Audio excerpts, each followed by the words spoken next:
Hello, everyone, and welcome to episode 88 of the Ask Historians podcast. Today, we're going to be doing part 2 of our episodes on the Battle of Jutland, which we started last fortnight, and we'll be covering the aftermath of the battle, the political fallout, as well as the kind of historical debate over the actions of the leaders at that battle, and really just kind of the finishing out by talking about the role of dreadnoughts and battleships in naval warfare from that time period up until the present. But of course, before we do that, let's go ahead and get into our book giveaway. So as always, we have 4 books available to choose from, and our lucky winner will get to choose one of them, and we'll have it shipped to their door. Our lucky winners are all drawn from our Patreon subscribers, which you can find on patreon.com/AskHistorians. Get you basically a ticket in the raffle here. So here are our choices this month. We have Abraham X. Kindy's Stand from the Beginning, The Definitive History of Racist Ideas in America, A History of Italian Cinema by Peter Bondanella, Conflict and Commerce in Maritime East Asia, The Zheng Family and the Shaping of the Modern World, and finally, Beyond Germs, Native Depopulation in North America by Catherine Cameron, Paul Kelton, and Alan Swedland. Those are all the editors of the book there. And our lucky winner this month will be Malty Brockman. So, Malty, I'm sure I'm mispronouncing your name, but I'll contact you through the email that you have listed on your Patreon account, and we'll see which book you'd like and how to get it to you. Until then, let's get into the show. Welcome to the Ask Historians podcast. Now, listening to you describe the battle, I can't help but notice it seems like the British were taking much, much heavier losses than, well, maybe not much, much heavier, but definitely taking heavier losses than the Germans. And yet this wasn't, as we've kind of said, it wasn't really a knockout blow. So were the British just better able to recover because they had more ships to begin with, or was there something else? So it's also the British have a much more developed shipbuilding and repair industry. So they're already building 2 battleships, 2 battle cruisers to replace the ones they lost. The Germans are nowhere near putting their 2 into action. The British are already hard at work on a whole bunch of other ships that are going to fill in for what they've lost. The Germans don't have that as much. The other thing that stood out to me from your description of the battle is just how many of the ships, or just how great the losses were from magazine explosions. It seems like, you hit the magazine, the entire ship blows up. I mean, that seems... it makes sense, but it doesn't seem to make sense as to why this was happening so often. Was there some sort of design flaw in the British ships? Because it seems to be happening more to the British ships than to the Germans. So there's this common assertion about the British losses at Jutland is that they're down to differences in design. The British ships are all about firepower and speed, and the Germans are all about armor and speed, almost. And this isn't really the case, because the British magazine explosions weren't about direct penetrations of the magazine. They were about hits to the turret that caused fires that then travelled down to the magazines. On all the ships in Jutland, there's only one case where shell fragments entered the compartments on the same level as the magazines, either the engine compartments or the magazines. If 3 ships were lost to magazine explosions due to shells actually penetrating that, you'd expect there to be a lot more of these, particularly to the machinery rooms, because those represent a much bigger part of the ship.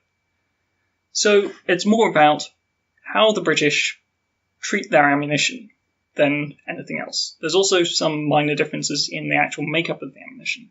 So the British are using a thing called cordite, and cordite is one of the earliest sort of smokeless propellants that came on the market. The British had to get on it, because if they didn't, and they kept using gunpowder, then they'd be at a massive disadvantage. The Germans have the advantage of being able to bide their time a bit. They're not so pressed to be early adopters, and so they can pick up things that are possibly more suitable. So the British are using cordite, and cordite it's a mixture of 3 chemicals. You have 2 actual explosive bits, and you have a solvent to keep them bound together. And this means that cordite has a shelf life. If you leave it sitting around for too long, that solvent will go away. That solvent will vaporize off, and then you have this really volatile mix of explosives that is going to go bang if you give it a chance. And so you have these cordite charges that are meant to be replaced after a certain period of time. If you fire off part of a load of cordite with a particular best before date, you're meant to take the remainder off the ship and throw them away, because you don't want to have charges sitting around. And British officers and British crews are really lazy about doing this because it's effort, and gunnery officers tend not to want to put their crews through this extra effort after a battle or after a gunnery practice. And so this means that you have a bunch of British ships hanging around with really volatile cordite sitting in their magazines.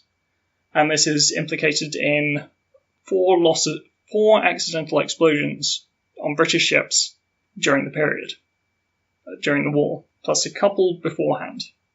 But you also have a complete lack of understanding about actually how dangerous cordite is. So the British Royal Navy's Naval Ordnance Department did some tests on cordite when they were first buying it. So they mock up a magazine and a gun housing and so on, and start playing around with cordite in that, seeing what will make it explode. And so they start burning like single cordite charges, and they can't get it to go bang, it will just burn. And they do it with cordite in cases and find that, if you light a stick of cordite in one case, it will burn without spreading to the rest. But they do only one large-scale test of cordite. And they pile up about a few tons of cordite on a marsh somewhere out in somewhere I can't remember, Plumstead. Set fire to it all at once, and it makes a big bang, as you might expect from a whole lot of explosive being set on fire. Except they sort of shrug their shoulders and go, there's no way for it to do that, because if you have cordite in cases, and you set fire to it, it doesn't spread to the rest of the cases. So clearly there's no way in a battle that a whole bunch of cordite can be set on fire at once, particularly not if we have strictish loading practices about how much cordite there can be in the turret at any one time. So there's a sort of general culture in the Royal Navy that cordite is safe. This is driven also by differences in how magazines are constructed between ships that use cordite and ships that use powder. So gunpowder goes off if there's a spark near it. So you need to start, your magazine is wood panelled, and you can't have naked flames in there. You have to have a sort of a door with a big window in it so that someone can stand out there with a lantern shining light in to your magazine. On a cordite-using ship, it's just a big steel room.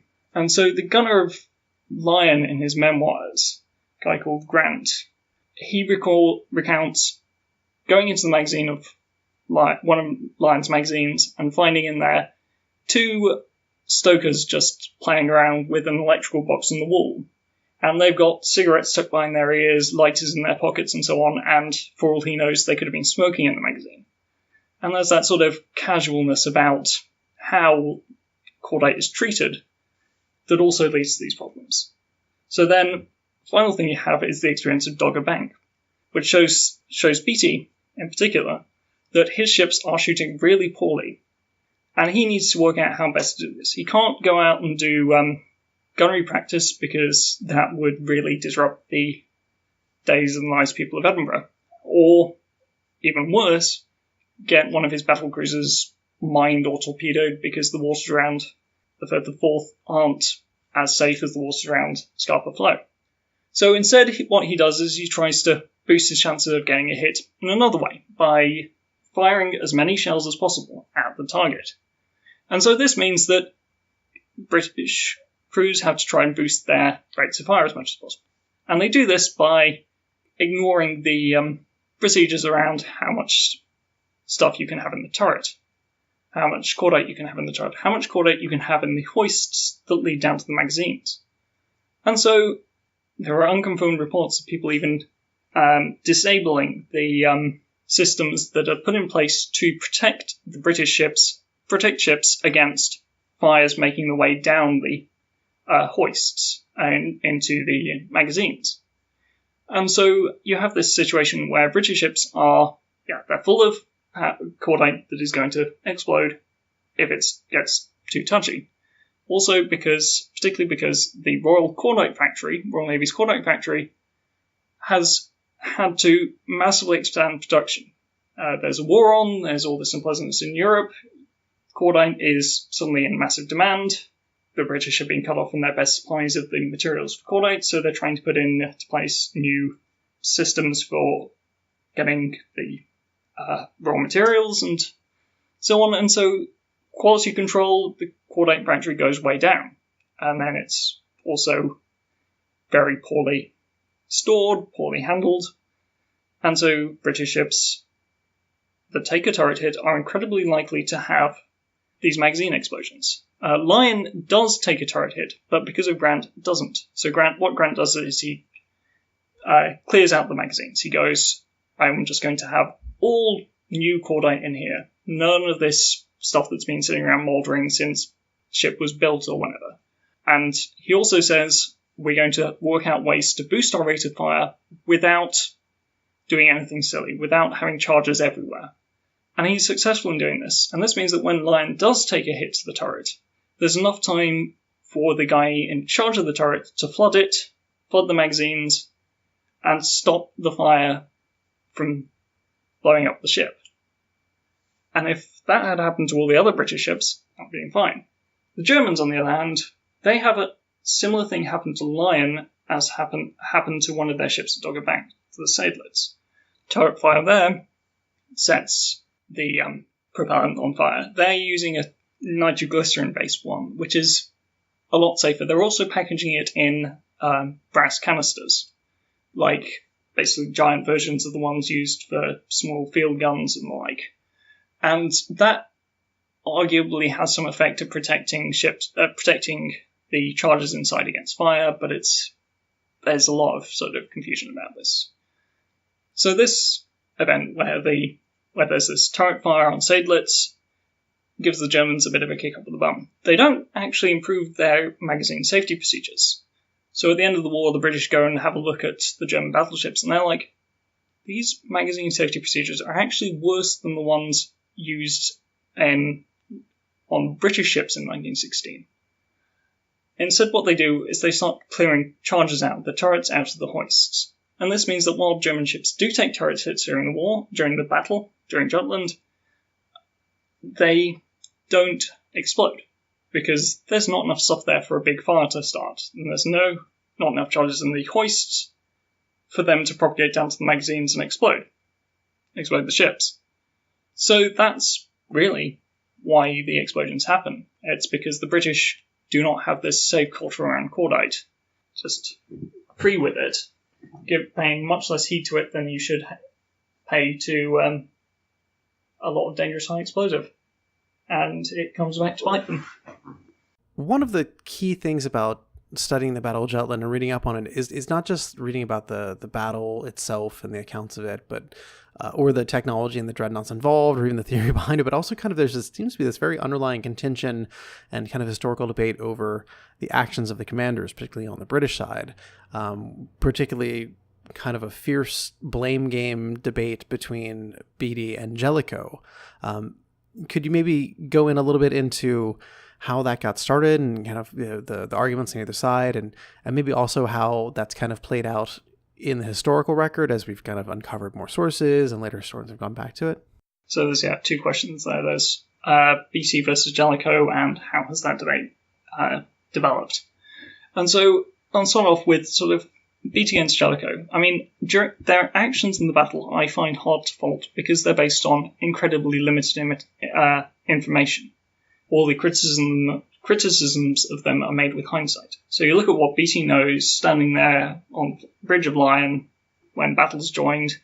What he knows is that Hipper is over there, Hipper has fewer ships than him, and that the last time this situation happened, he was a bit arguably too cautious, and he has spent the last year or so paying for that with criticism from the press because of his failure to defeat the Germans decisively at Dogger Bank. What he doesn't know is that his ships are powder kegs, that Scheer is waiting over the southern horizon with the entire high seas fleet, and so he goes for it, and it's a perfectly understandable decision. and it is in many ways the correct decision knowing what he knew. Similarly with Jellicoe, what Jellicoe knows is that the Germans have a lot of torpedo boats. They have more torpedo boats than he is capable of dealing with, given the number of destroyers and cruisers he has. He doesn't have enough ships to protect himself against that. He doesn't know that the Germans are never going to come out again. Because as far as he's concerned, he only has to fight a battle he can win. A battle where the Germans go back to port, and he goes back to port with no damage, or very little damage. That's fine by him, because he's succeeded in his mission. He's perceived that he has preserved the Grand Fleet for the big clash that's going to come. And so criticisms of his decisiveness sort of ignore that. They're assuming that he knew that this was the only chance he was going to get. So, how has this debate gone down in historiography? Well, it really starts immediately after the battle.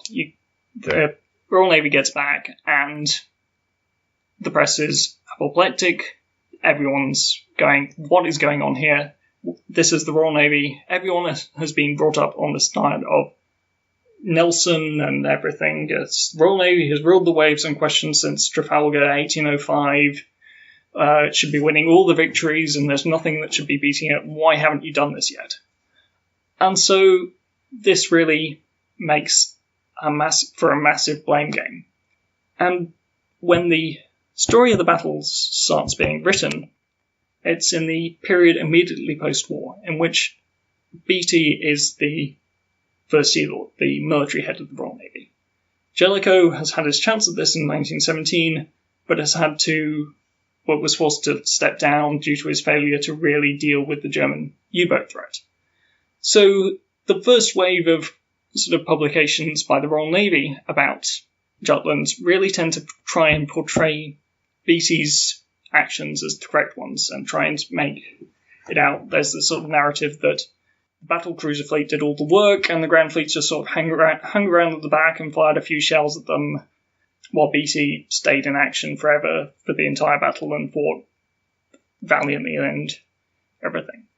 But then you have biographers of Jellicoe, people who are closer to Fisher as well. So Admiral Bacon, who is a close confidant of Fisher, wrote one of his biographies, writes a book on Jutland giving a more Jellicoe favouring version of the story. And the same happens with a guy called Captain Harper, who was the sort of chief navigator of the Royal Navy. He gets called in to write a report on the battle, writes one that's more favourable to Jellicoe than Beatty wants, so the report sort of gets buried. Harper gets very angry about this, writes a book called The Truth About Jutland, I think it is. So yes, so Harper writes this book that's sort of giving his take on the battle. And so this back and forth sort of continues between the two sides. In this immediate period, neither one really comes out on top. Both sides have books written about them. Churchill comes down more on the side of Beatty, while many of the institutions of the Royal Navy come down on the side of Jellicoe. But at the same time, both people take this as a chance to bury all the things that are rather inconvenient about it. So while the British naval constructors, the guys who build the ships, are saying, nope, could not have possibly been shells penetrating the magazines, they start to spread the narrative that it was shells penetrating the magazines. Because to say that we did it, the ship blew up because we made these decisions about how full the hoists and turrets should be, doesn't go over well. And so the Navy's attempts to really investigate this are sort of quashed. The guy responsible is given a posting in China. Yeah, things that are inconvenient get buried while the two sides have this big slug-it-out argument. Later sources written with the aid of German writings about the battle tend to be a bit more even-handed. Beatty certainly made more mistakes, particularly in his tactics, in the way he controlled his fleet. But while Jellicoe can be criticised for his indecisiveness, indecisiveness so much as his unwillingness to make a decisive action to force a decisive action, but is still recognised as having made substantially the right decisions. So it seems like in the historical debate over Jellicoe and Beatty's actions at Jutland, it seems like, well, almost like the Battle of Jutland itself, it seems like there's really no conclusive way to come down on, this one is the villain, this one is the hero.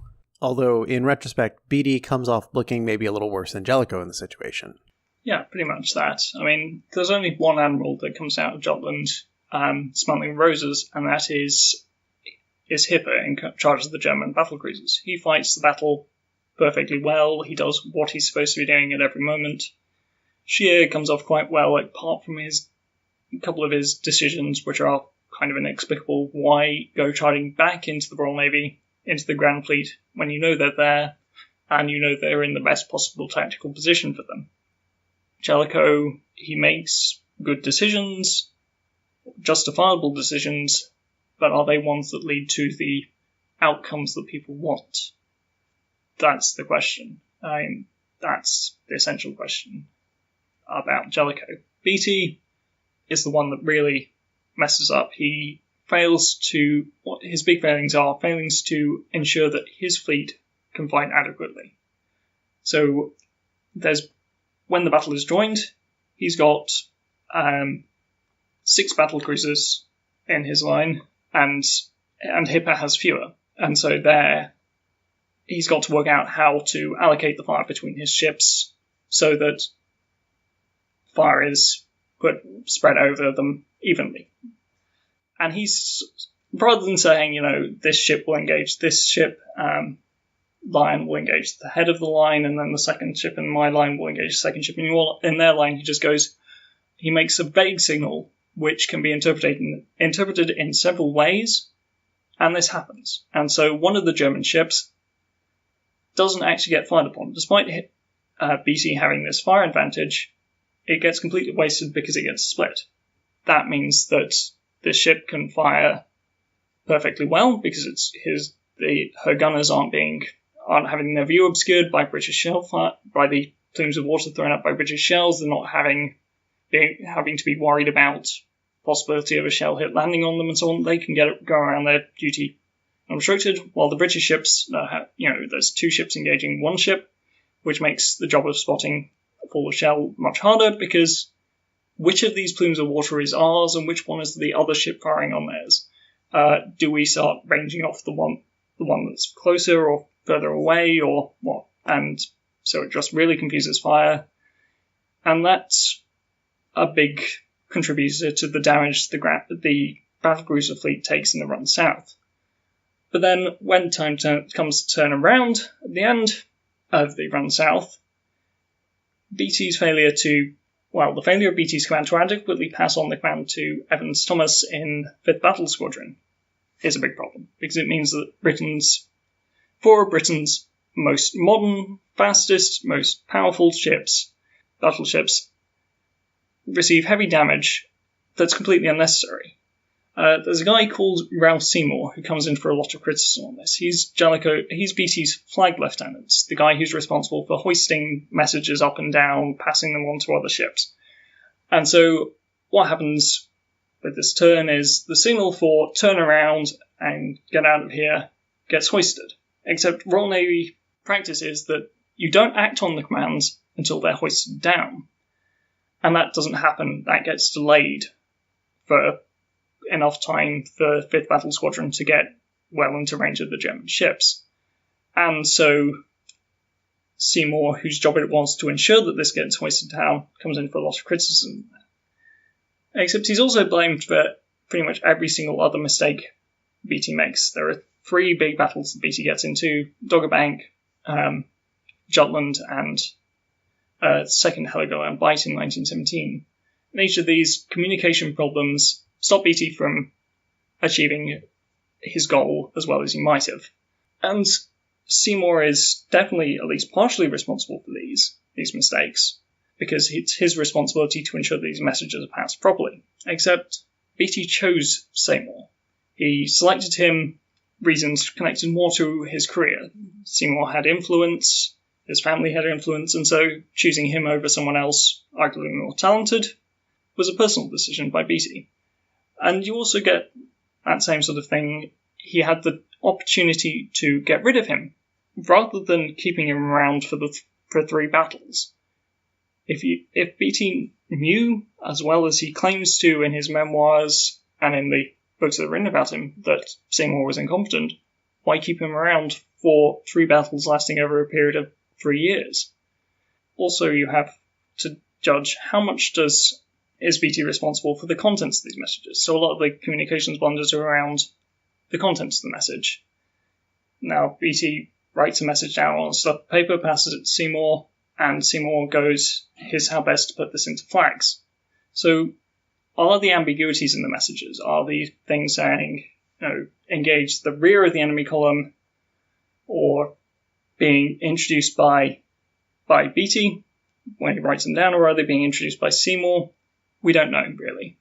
Beatty puts it all on Seymour, but we just don't really have the information necessary to solve that. Now, both the High Seas Fleet and the Royal Navy's Grand Fleet both had, plenty of ships left over after Jutland, and as we discussed earlier, Great Britain was building them at a clip. Was there an attempt to fight like a Jutland 2 to kind of take the lessons from this battle and reapply them to another big naval battle? Or even if not in World War One, do we see, this kind of clash of battleships, of dreadnoughts later on? I guess, pre-World War II and in kind of the interwar period, maybe. Or are we seeing at Jutland really kind of the explosive climax and then kind of end of the dreadnought era and kind of the dominance of large battleships in naval forces to kind of be, I guess, replaced in World War II by, the dominance of aircraft carriers? So after Jutland, you get a few sort of attempts by the High Seas Fleet to come out to engage the Grand Fleet or engage parts of it. That nothing really comes of it. In 1918, one of the big precipitate causes of the end of the war is the High Seas Fleet being told, you're going to go out and you're going to fight a sort of death ride again, go out in a blaze of glory against the Grand Fleet. And the sailors going, nope, we're not doing that, we're going to mutiny instead, which sort of leads to the German Revolution. So then, after the war, the dreadnought race sort of reignites. Everyone's British, the German, the Japanese, the Americans start building ships or designing ships with the lessons of Jutland involved. But this gets curtailed and a whole bunch of promising projects get cut down by the Washington Naval Treaty, which is the early 1920s and basically just says the British and the Americans and the Japanese are going to have tonnage in the ratio of 5 to 5 to 3. So British get 500,000 tons, Americans 500,000 tons, Japanese 300,000 tons. And this sort of sets the trend for the 20s and 30s, where battleships, there's no real battleship building. Then things start to heat up in the 30s. There are new treaties, the London Naval Treaty, the Anglo-German Naval Agreement, which sort of start battleship building again.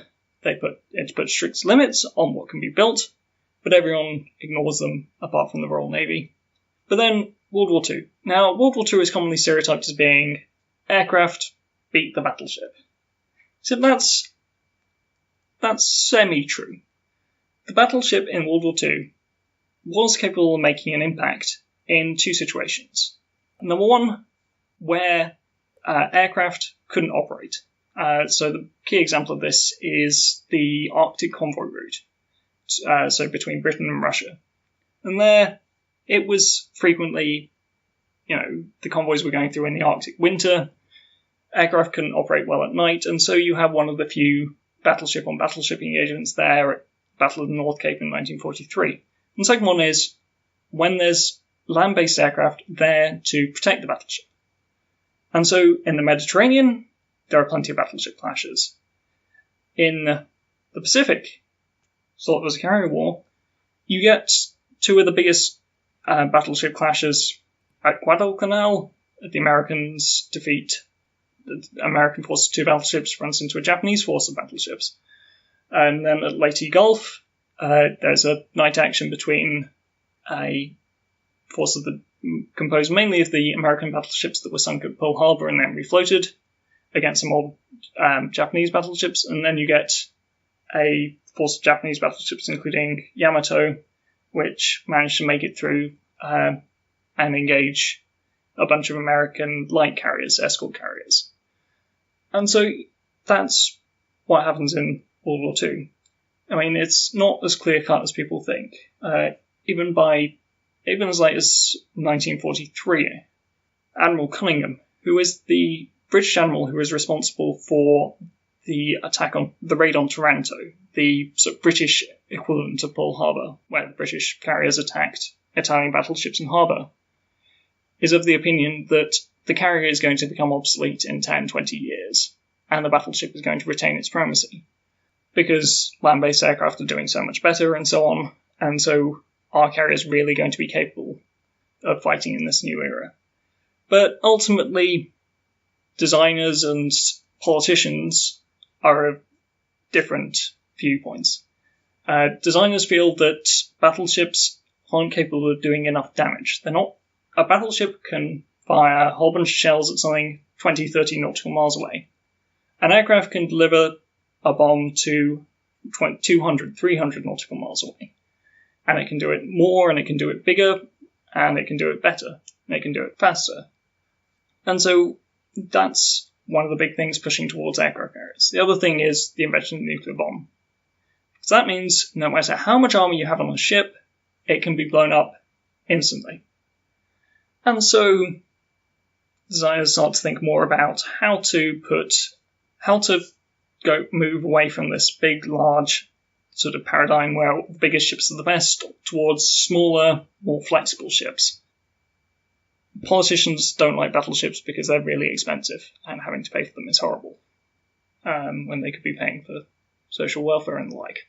Probably the right course of action in my view, but hey.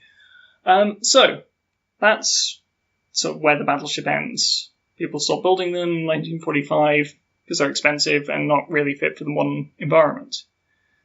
And the battleship sort of lingers on in the US Navy and the Royal Navy. The last one gets retired in the 60s. The US Navy keeps them around for fire support. But the big thing that the First World War teaches us, the Dreadnought era, it sort of, well, yes, you have that first attempt at risk theory, at deterrence politics. It's about how do you fight a war with a force that's a bit of a glass cannon, but is also your only way to ensure a strategic victory. And you also have this sort of, this is where a lot of the tactics around radio get worked out. A lot of the ways you fight a modern naval battle get hashed out because of the mistakes people make at Jutland. So in the 1920s and 1930s, the British naval colleges, the American ones, all are wargaming Jutland, trying to work out what lessons can you learn from this. When is it best to be aggressive? When is it best to be defensive?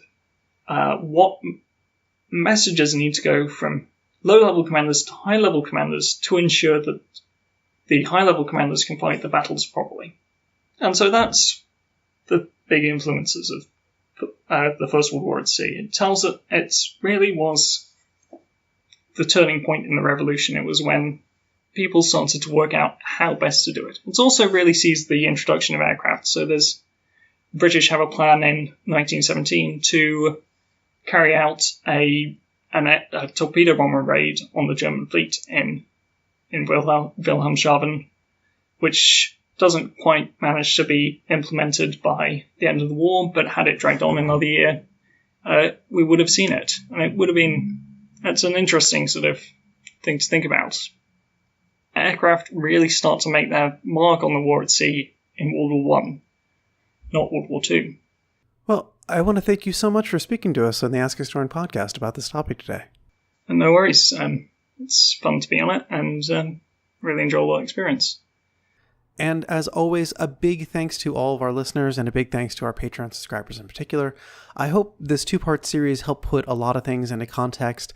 I know for me, one of the biggest things was simply the fact that I had heard this term dreadnoughts just over and over and hadn't really given it much thought as to the particularities of the actual term, or definitely not the context with which it was, to be put into.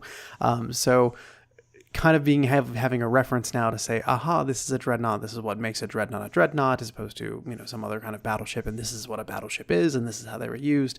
And really kind of taking a look at this kind of the really rather unique era in naval warfare in the kind of the early 20th century. It was very informative to me. So I hope you enjoyed the episode as much as I did. We will be back in 2 weeks. We're going to be publishing the audio on the National Council of Public History meeting that several of the Ask Historian moderators attended and spoke at I think maybe a month or two ago. So the audio is a little rough, but it's a very good speech. And also I'll link, when I put the episode up, I'll also link to some of the transcripts of the talks that our moderators were kind enough to put up on Ask Historians when they went as well. So it's a really informative talk, and kind of talking a lot about the kind of role of Ask Historians as kind of a public forum for history discussion, historical debate. So I hope you enjoyed that. We will see you in 2 weeks for that. Until then, be sure to subscribe and rate and review on whatever you use to subscribe to the Ask Historians podcast. And we'll see you in 2 weeks. You've been listening to the Ask Historians podcast. For more history like this, visit us at reddit.com/r/askhistorians and ask over 100 historians and enthusiasts anything you want to know in history. Find us on Twitter as @AskHistorians, and subscribe to the show on iTunes. Or visit askhistorians.libsyn.com. Thank you very much for listening, and join us next time on the Ask Historians podcast.